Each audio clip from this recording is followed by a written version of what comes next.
wanted to talk to you today about a couple of the issues that I've come up with in using the Garmin Tread in the last couple of months since I've had it. Let me start outright by saying, look, it is a fantastic device.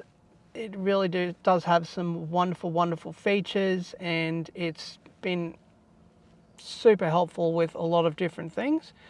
But there have been quite a few things which have been a bit of a pain in the butt, and I'll get to those now.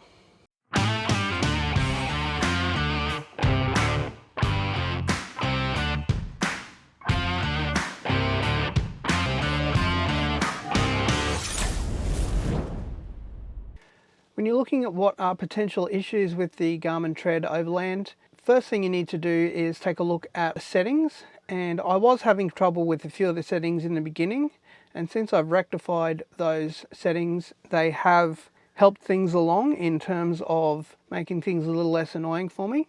Now, the number one problem that I've been having with the unit is the distance settings.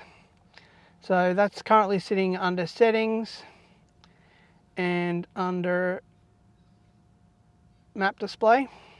If I scroll down here, you'll see the units is currently set to miles. If I put that back to kilometers again. Now, just to give you a demonstration of how this works, I'll set a route and a home point. And it's currently got that I have 39 kilometers before I reach my home destination, and 37 minutes, and you'll see here my speed is at 0 kilometers per hour. Now, as soon as I detach the unit from the base station, which is what I do all the time, I take it hiking and walking, and then I attach it back on and lock it back on.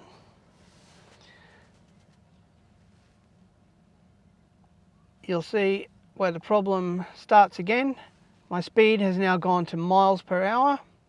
So now all of my distances for up ahead have been converted to miles, and my speed has now been converted to miles per hour as well.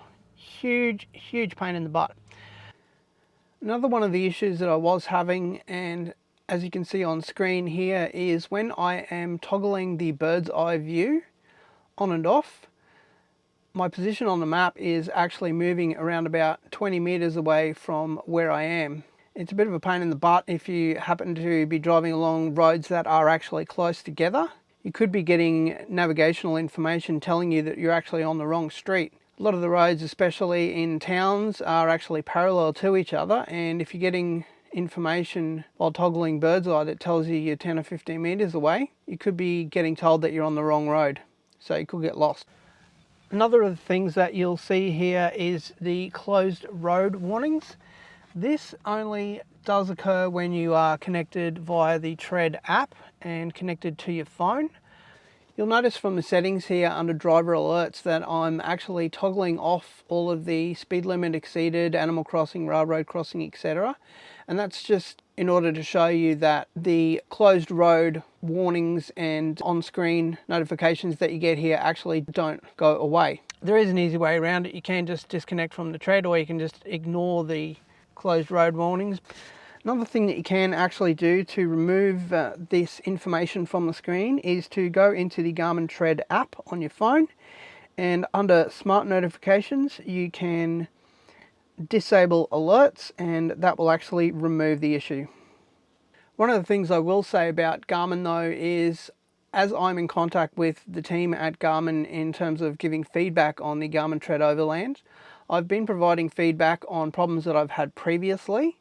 Those actually aren't featured here in this video because they've actually been rectified since I created this video and created all the information in it. So they've actually been fixed to this point. I had a couple of other issues which were with regards to the manual. So it may actually be that by the time this video airs that the issues that we're talking about here have actually been rectified. If you've had any problems with your Garmin Tread Overland Edition or the Garmin Overlander, let me know in the comments down below, as I'm in contact with Garmin and the programming team constantly, so I'll be happy to provide the information to them. It's only through continued use that you actually find these problems with the device. All I wanted to do was just show you that any device can have a couple of issues, and they've been getting it rectified very quickly. Alright, well that's it from us this week. Don't forget to like, comment and subscribe to the channel and share as well. I really do appreciate that. And we'll see you next time we get 4 wheels on the road.